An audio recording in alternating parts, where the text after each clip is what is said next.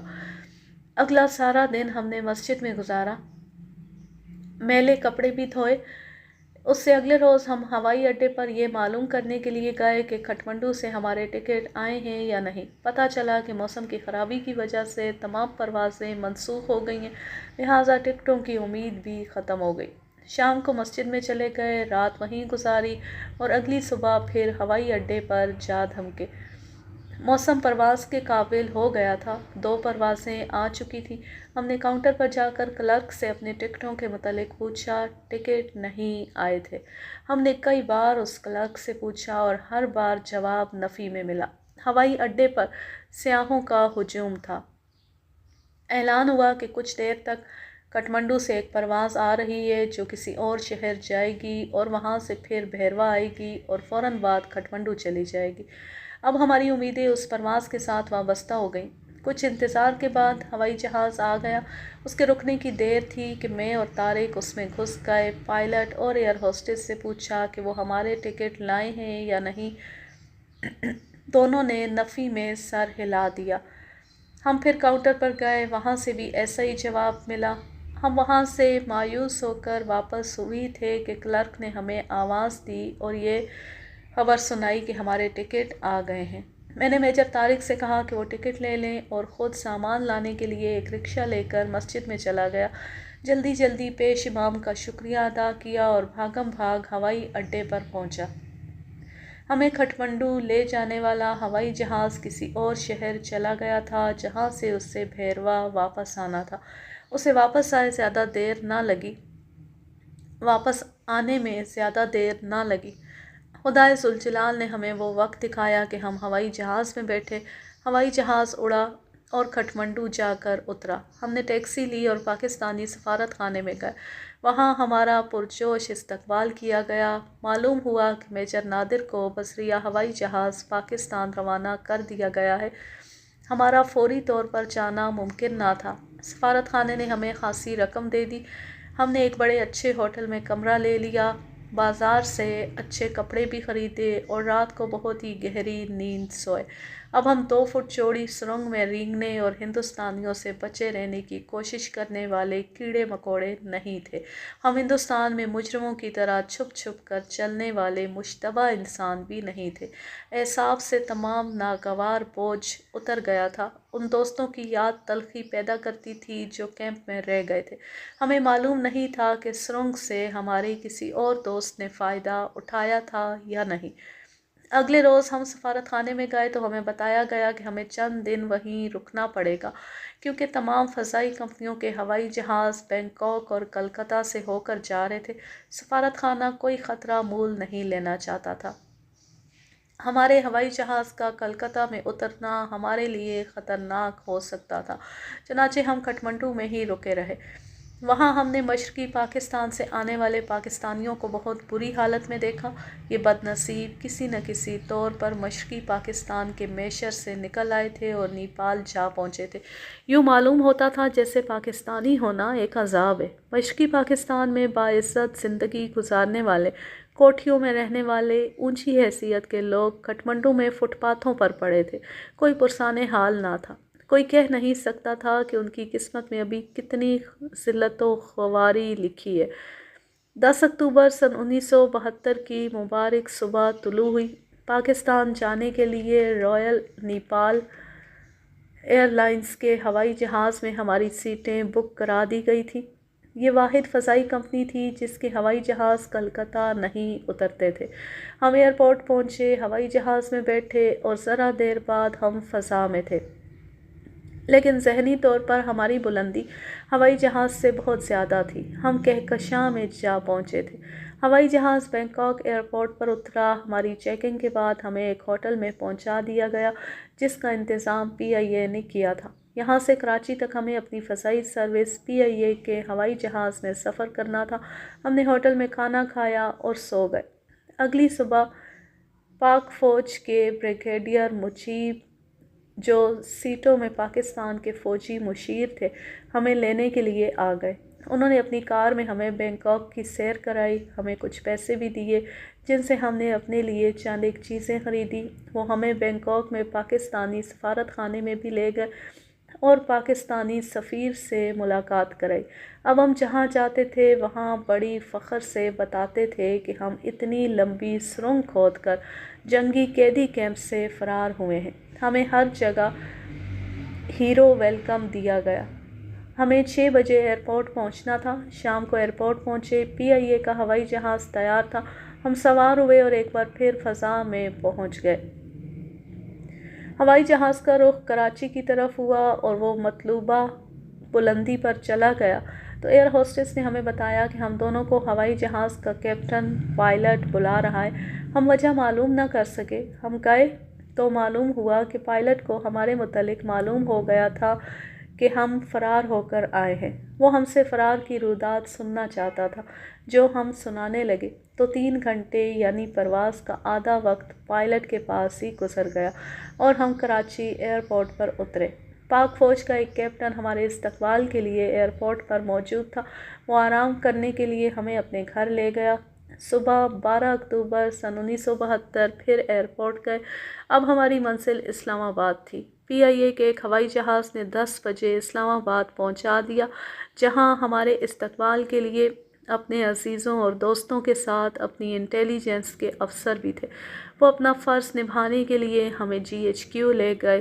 کچھ سرکاری مراحل طے کرنے میں چند دن وہیں گزرے اور ہمیں 2 ماہ کی رخصت دے کر گھروں کو بھیج دیا گیا۔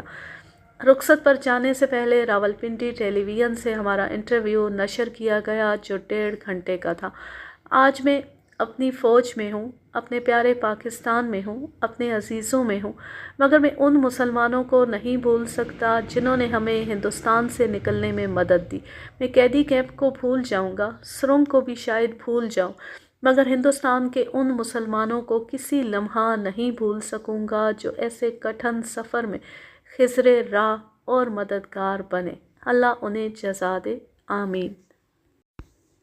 اس رودات کو میں اپنے ایک ساتھی کیپٹن غلام کبریہ کے ذکر کے بغیر نامکمل سمجھتا ہوں۔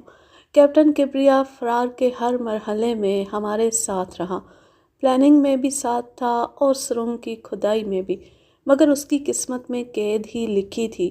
ہوا یوں کہ سرنگ تقریباً مکمل ہو چکی تھی۔ ایک روز کیپٹن کبریہ سرنگ کی کھدائی میں ہی مصروف تھا کہ اس کی کمر کو شدید جھٹکا لگا۔ ریڑھ کی ہڈی میں کوئی ایسا نقص پیدا ہو گیا کہ اس کے لیے اٹھ کر چلنا ناممکن ہو گیا۔ درد ناقابل برداشت تھا۔ وہ بڑی جدوجہد سے سرنگ سے نکلا۔ تکلیف نے اسے ایسا بے بس کیا کہ اسے ہسپتال بھیج دیا گیا۔ 15-20 روز بعد ہسپتال سے واپس آ گیا لیکن وہ ٹھیک نہیں ہوا تھا۔ اس نے فرار کے ارادے کے پیش نظر ہسپتال والوں سے کہہ دیا تھا کہ وہ ٹھیک ہے۔ یہ اس کی قوت ارادی کا مظاہرہ تھا، ورنہ چلنا پھرنا تو دور کی بات ہے، وہ ہلنے جلنے کے بھی قابل نہیں تھا۔ سرنگ مکمل ہو گئی اور فرار کی رات آ گئی، مگر کیپٹن غلام کبریہ چارپائی سے اٹھنے کے قابل نہیں تھا۔ ہم نے اس کی خاطر فرار ملتوی کر دیا۔ امید تھی کہ وہ صحتیاب ہو جائے گا، یہ ہماری خوش فہمی تھی۔ کیپٹن کبریہ نے ہمیں کہا کہ ہم اس کا انتظار نہ کریں، کہیں ایسا نہ ہو کہ سرنگ پکڑی جائے۔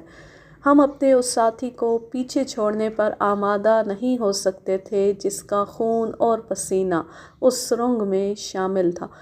اس کی کمر فی الواقع اس سرنگ نے توڑ ڈالی تھی۔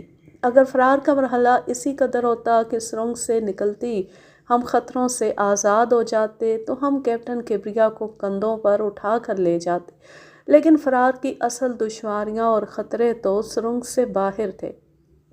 سرنگ کے باہر جسمانی صحت کا 100% صحیح ہونا اور ذہن کا مکمل طور پر بیدار رہنا اشد ضروری تھا۔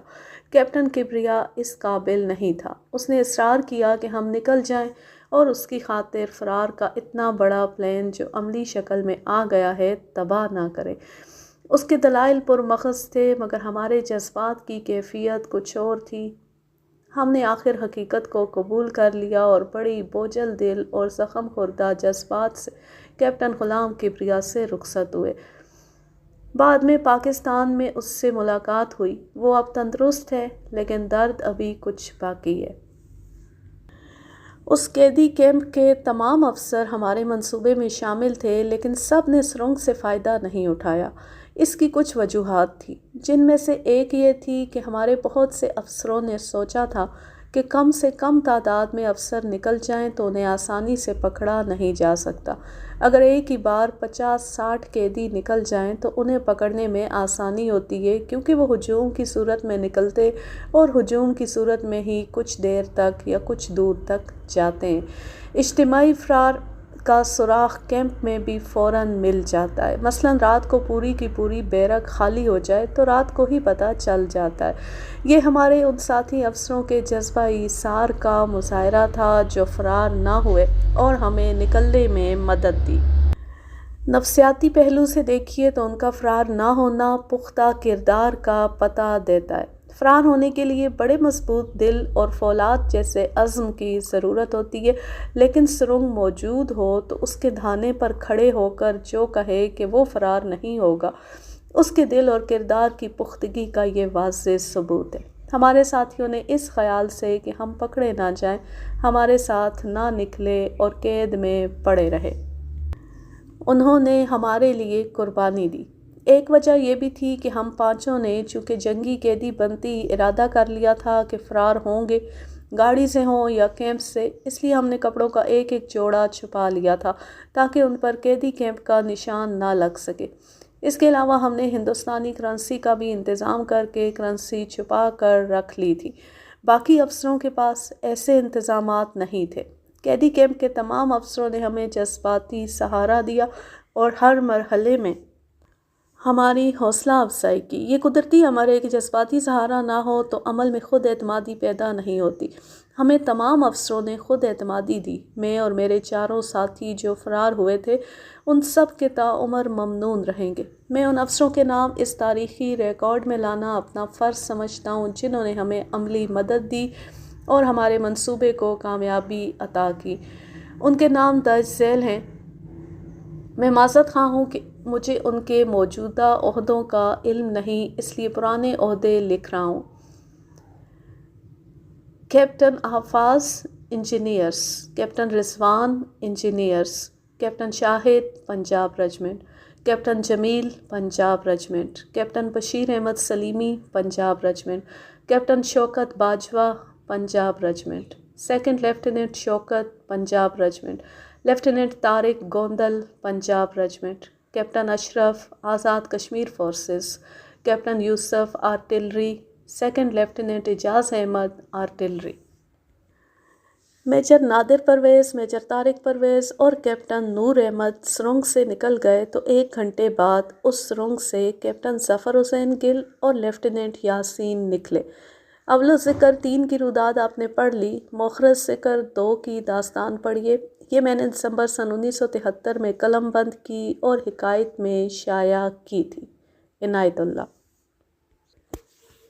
17 ستمبر سن 1972 کی درمیانی رات کا اندھیرا گہرا ہو رہا تھا جب major Nadir Pervez, major Tariq Pervez, captain ظفر حسین گل، لیفٹیننٹ نور احمد اور لیفٹیننٹ یاسین فرار کے لیے تیار ہو گئے۔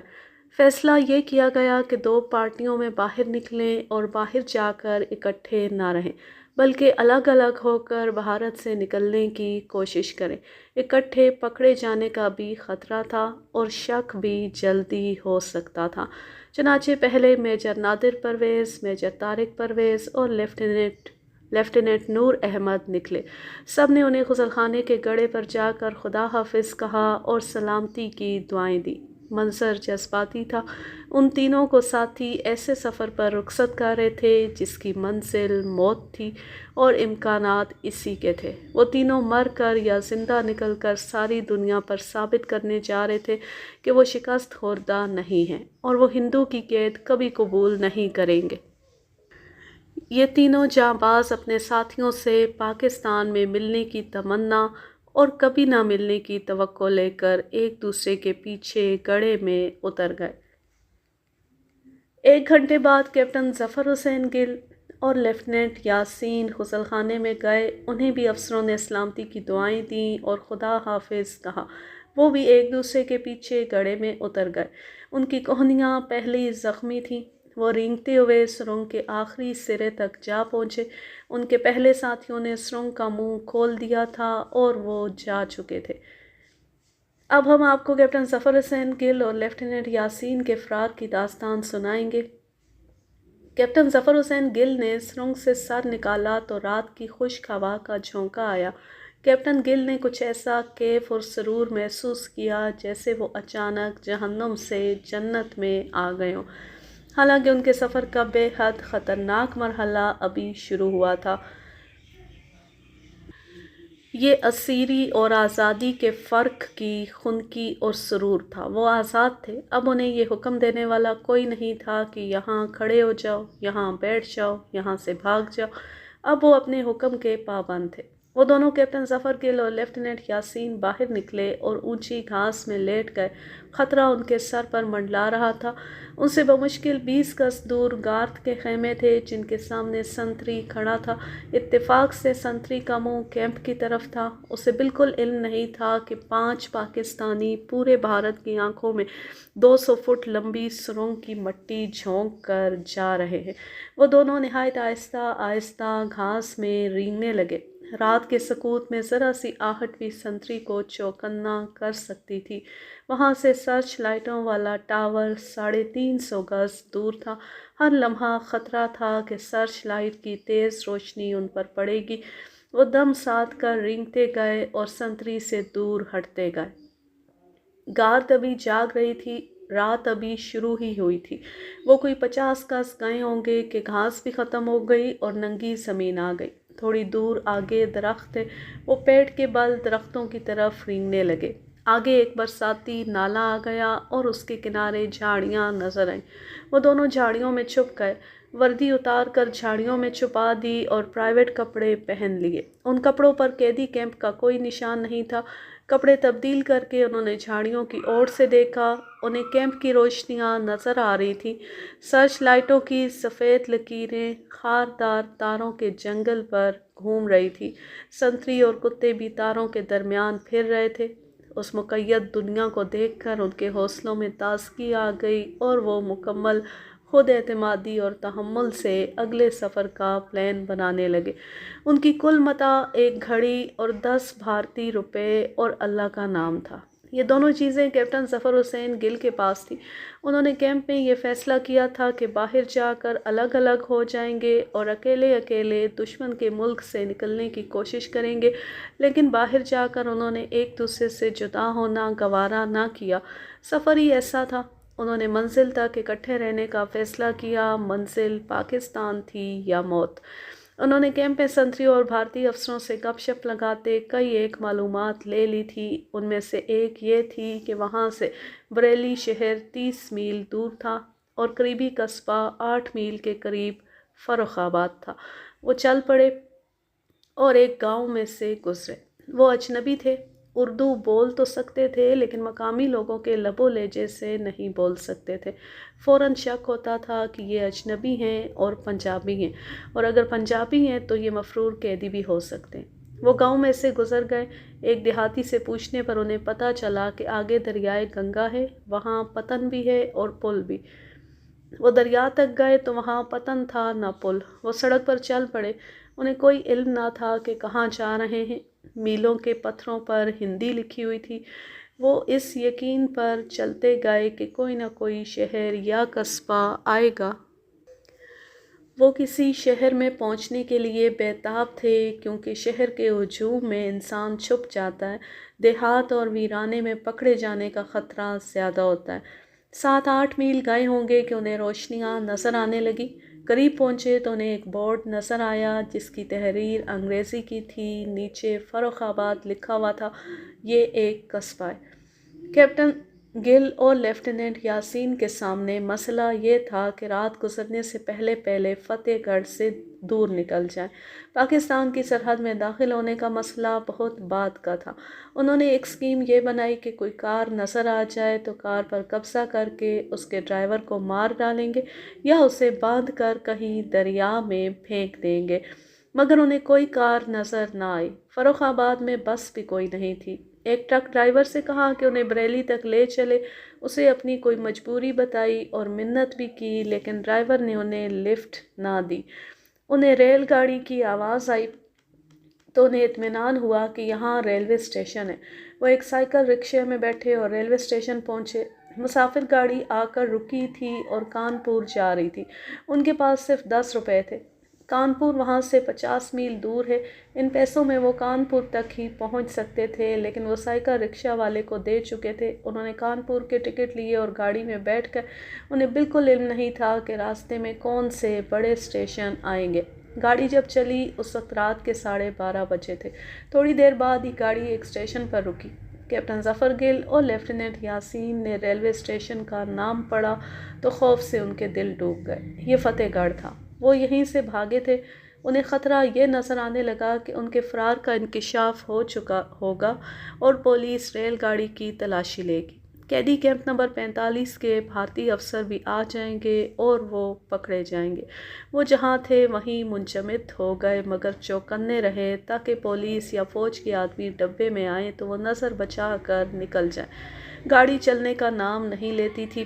ایک ایک لمحہ پوری رات جتنا طویل ہو رہا تھا۔ آخر نصف گھنٹے بعد انجن کی وسل سنائی دی اور گاڑی چل پڑی۔ گل اور یاسین دعائیں کرنے لگے کہ یا خدا اس کی رفتار فوراً تیز کر دے۔ گاڑی رینگتے رینگتے پلیٹ فارم سے نکل گئی اور فتح گڑھ کی روشنیاں پیچھے ہٹتے ہٹتے رات کی تیرگی میں گم ہو گئی۔ گاڑی تیز ہی تیز ہوتی چلی گئی، پھر اسٹیشنوں پر رکتی رہی اور چلتی رہی۔ آخر کار کانپور پہنچ گئی۔ صبح کے 5 بج رہے تھے۔ یہ 18 ستمبر سن 1972 کی صبح تھی۔ رات کا اندھیرا چھٹ گیا تھا۔ جس نے قید سے بھاگنے والوں کو چھپا رکھا تھا اب وہ ہر کسی کو نظر آ رہے تھے۔ چہروں پر شب بیداری کے اثرات نمایاں تھے۔ بھوک کا تاثر بھی شامل ہو گیا اور ہیجانی کیفیت بھی تھی جسے چھپانا ضروری تھا۔ اب ان کے پاس صرف گھڑی رہ گئی تھی۔ یہ قیمتی اومیگا گھڑی تھی۔ اسے بازار میں بیچنا تھا۔ کسی نے انہیں بتایا کہ کانپور میں بازار 9 بجے کھلتے ہیں۔ کانپور خاصا بڑا شہر ہے جس کے کئی بازار ہیں۔ وہ دونوں ایک مسجد میں چلے گئے، منہ ہاتھ دھویا اور مولوی صاحب کے ساتھ باتیں کرتے رہے، مگر اپنے متعلق انہوں نے کچھ نہ بتایا۔ لیفٹیننٹ یاسین کی قمیض ایک جگہ سے پھٹ گئی تھی۔ مولوی صاحب سے سوئی دھاگا لے کر قمیض مرمت کی اور وہاں سے نکل کر ایک اور مسجد میں چلے گئے۔ وہاں تھوڑی دیر قرآن کی تلاوت کی۔ خاصا وقت گزار کر باہر نکل گئے اور بازار کا رخ کیا۔ بازار کھل چکے تھے۔ کیپٹن ظفر گل نے گھڑی ایک دکاندار کو دکھائی اور ساتھ یہ کہانی سنائی کہ ایک دوست سے ملنے آئے تھے کہ جیب کٹ گئی ہے۔ دوست بھی نہیں ملا۔ اب واپس جانے کے لیے پیسے نہیں رہے۔ دکاندار نے گھڑی کی رسید مانگی۔ کیپٹن ظفر گل نے کہا کہ رسید اٹھائے اٹھائے کون پھرتا ہے، آپ گھڑی لے لیں، لیکن دکاندار نے انکار کر دیا۔ اس طرح وہ بہت سے دکانداروں کے پاس گئے اور گھڑی پیش کی، مگر رسید دیکھے بغیر کوئی بھی گھڑی لینے پر آمادہ نہ ہوا۔ کیپٹن ظفر گل اور لیفٹیننٹ یاسین نے 2-3 دکانداروں سے کہا کہ گھڑی رکھ لیں اور کچھ رقم دے دیں، ہم کسی دن آ کر رقم ادا کر دیں گے اور گھڑی لے جائیں گے، مگر کوئی بھی راضی نہ ہوا۔ ایک مسلمان دکاندار کو گھڑی دکھائی اور یہی کہانی سنائی۔ اس نے ان دونوں کو مصیبت زدہ مسلمان سمجھ کر 5 روپے دیے اور کہا کہ یہ پیسے لے لیں اور گھڑی بھی لے جائیں۔ انہوں نے روپے قبول نہیں کیے اور کہا کہ ہم خیرات نہیں مانگ رہے، اب گھڑی رکھ لیں اور اس کی واجبی سی قیمت دے دیں، مگر اس نے گھڑی نہیں خریدی۔ وہ جب کانپور بازار میں گھڑی بیچ رہے تھے، فتح گڑھ کیمپ میں فرار کا انکشاف ہو چکا تھا۔ صبح افسروں کی گنتی کے لیے فال ان کیا گیا تو 5 افسر کم تھے۔ ہمارے افسروں نے جو فتح گڑھ کیمپ سے رہا ہو کر پاکستان میں آ چکے ہیں بتایا ہے کہ اپنے 5 افسروں کو سرنگ میں رخصت کر کے وہ رات بھر سو نہ سکے۔ دو خیال ہر ایک افسر کو پریشان کر رہے تھے، ایک یہ کہ بھاگنے والے پکڑے گئے تو انہیں بڑی ہی اذیت ناک سزا ملے گی، اور دوسرا خیال یہ کہ وہ پکڑے جائیں یا نکل جائیں۔ کیمپ میں رہ جانے والے افسروں کو سنگین سزا ملے گی۔ انہیں صبح رول کال کے لیے کھڑا کیا گیا تو بھارتی افسر بھانپ گئے کہ پاکستانی افسروں کی مزاجی کیفیت بدلی بدلی سی ہے، ضرور کوئی گڑبڑ ہے۔ انہوں نے ہمارے افسروں کو گن کر پوچھا کہ باقی 5 کہاں ہیں۔ انہوں نے وقت ضائع کرنے کے لیے لا علمی کا اظہار کیا اور انہیں تلاش کرنے کو بھی کہا۔ وہ وقت اس لیے ضائع کر رہے تھے کہ بھاگ نکلنے والوں کو کچھ اور دور نکل جانے کا وقت مل جائے۔ خاصا وقت ضائع کر کے انہوں نے بتا دیا کہ 5 افسر سرنگ کھود کر نکل گئے ہیں۔ الارم بج گئے، بھارتی افسر اکٹھے ہو گئے، بریگیڈیئر اور جنرل آ گئے، انہیں غسل خانے میں لے جا کر سرنگ کا دہانہ دکھایا گیا۔ بتایا جاتا ہے کہ کوئی بھارتی افسر سرنگ میں داخل ہونے کی جرات نہیں کرتا تھا۔ چھوٹے عہدوں کے افسر سرنگ کے دوسرے سرے تک گئے اور رپورٹ دی کہ سرنگ ایئر کنڈیشنڈ ہے۔ بھارتی فوج کے جرنیلوں نے پیچھے رہنے والے 45 افسروں کے لیے سزا تو تجویز کر دی، لیکن وہ ان کے تعاون، باہمی پیار اور جذبہ ایثار اور نکل جانے والوں کی جرات اور جذبے کی بے ساختہ داد دیے بغیر نہ رہ سکے۔ فوراً پولیس کو خبردار کر دیا گیا، ملٹری انٹیلیجنس بھی حرکت میں آ گئی۔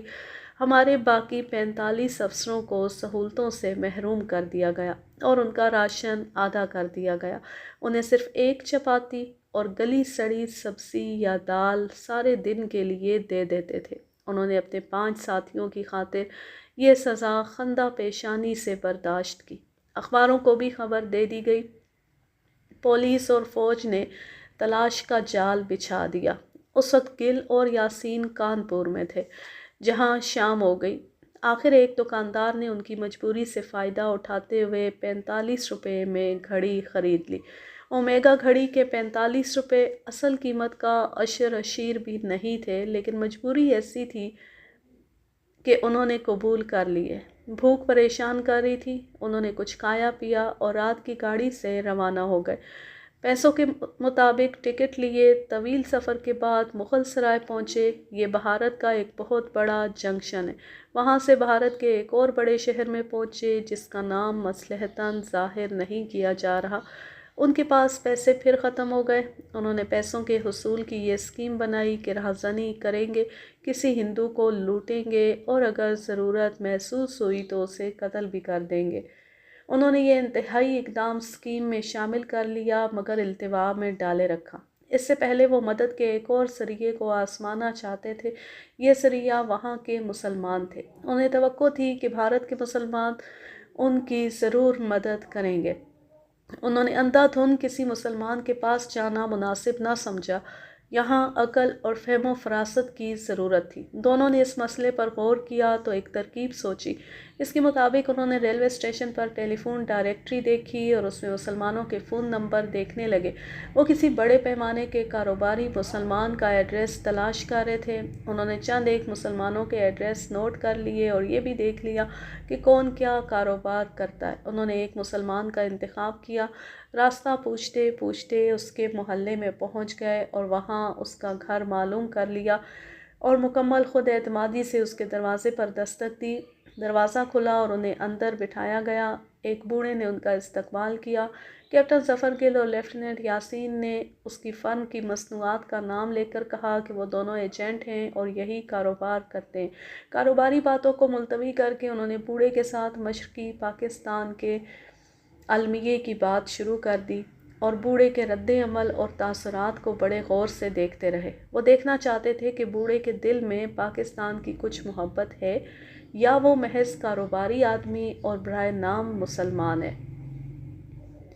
گل اور یاسین پاکستان کے ساتھ ہمدردی اور مشرقی پاکستان کے متعلق افسوس کا اظہار کرتے رہے۔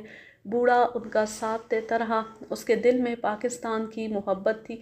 تب کیپٹن ظفر گل نے اس سے کہا، محترم، ہم ایجنٹ نہیں ہیں، ہم بہاری ہیں اور مشرقی پاکستان سے بھاگ کر آئے ہیں۔ آپ سے یہ مدد لینے آئے ہیں کہ ہمیں کسی طرح مغربی پاکستان پہنچا دیں۔ بوڑھا گھبرا گیا۔ صاف پتہ چلتا تھا کہ اس میں مدد کی کوئی ہمت نہیں۔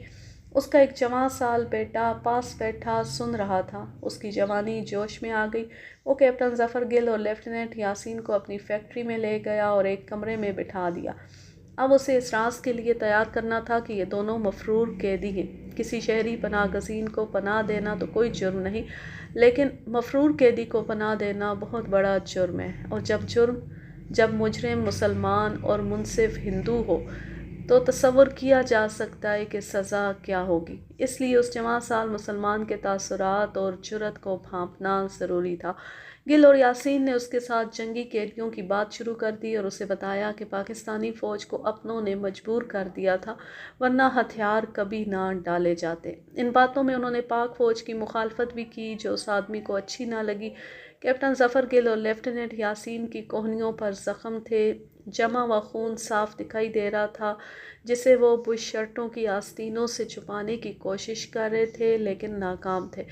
اس جوان سال بھارتی مسلمان نے ان سے کوہنیوں کے زخموں کے متعلق پوچھا۔ اس وقت تک یہ دونوں یقین کر چکے تھے کہ یہ مسلمان قابل اعتماد ہے۔ انہوں نے اسے کہا، اب ہم سے اصل راز سن لو۔ ہم فتح گڑھ قیدی کیمپ سے بھاگے ہوئے پاکستانی قیدی ہیں، اور یہ زخم 200 فٹ لمبی سرنگ میں آئے ہیں۔ وہ جوان بظاہر خوش ہوا۔ اس نے انہیں اس صبح کا ایک اردو اخبار دکھایا جس میں فتح گڑھ کیمپ سے 5 پاکستانی افسروں کے فرار کی خبر چھپی تھی۔ یہ خبر انگریزی اخباروں میں بھی شائع ہوئی تھی۔ گل اور یاسین نے اپنے فرار کی خبر پڑھی۔ یہ آدمی باہر نکل گیا۔ اسے جوں واپس آنے میں دیر ہو رہی تھی۔ دونوں مفرور پریشان ہوتے جا رہے تھے۔ آدھا گھنٹہ گزر گیا مگر وہ نہ آیا۔ تب انہیں اس خطرے کی بو آنے لگی کہ یہ آدمی پولیس لے کے آئے گا اور یہ ان کے سفر کا اختتام ہوگا۔ وہ وہاں سے نکلنے کے متعلق سوچنے لگے۔ وہ آدمی کچھ بھی بتا کر نہیں گیا تھا، دال میں کچھ کالا تھا۔ پورا 1 گھنٹہ گزر گیا، لیکن پھر وہ آ گیا اور اس کے ساتھ پولیس نہیں تھی۔ پولیس شاید باہر کھڑی ہو یا آ رہی ہو۔ اس آدمی کا جوش و خروش کچھ زیادہ ہو گیا تھا۔ تھوڑی دیر بعد پولیس کی بجائے کھانا آیا۔ مرغ سالن اور پلاؤ تھا۔ پرتکلف اور نہایت معیاری کھانا تھا۔ دونوں نے کھانا کھایا۔ اس آدمی نے تمام شکوک رفع کیے اور یقین دلایا کہ وہ انہیں بھارت سے نکلنے کا انتظام ہر قیمت پر کر کے دے گا۔ کیپٹن ظفر گل اور لیفٹیننٹ یاسین نے اسے بتایا کہ وہ کشمیر یا نیپال چلے جائیں تو زیادہ بہتر ہوگا۔ مغربی پاکستان کی سرحد سے داخل ہونا بہت ہی خطرناک ہے، کیونکہ دونوں طرف نگرانی بڑی سخت ہوتی ہے۔ اس وقت دونوں ملکوں کی فوجیں سرحد پر مورچہ بند تھیں، وہاں سے گزرنا کسی پہلو سے ممکن نہ تھا۔ اس بھارتی مسلمان نے ان دونوں کو نہلایا دھلایا اور فیکٹری میں ہی چھپائے رکھا۔ ان کے لیے نئے کپڑے اور اچھی قسم کے چپل منگوائے، انہیں بیگ منگوا کر دیے اور مختلف فیکٹریوں کی مصنوعات کا لٹریچر اور نمونے دیے۔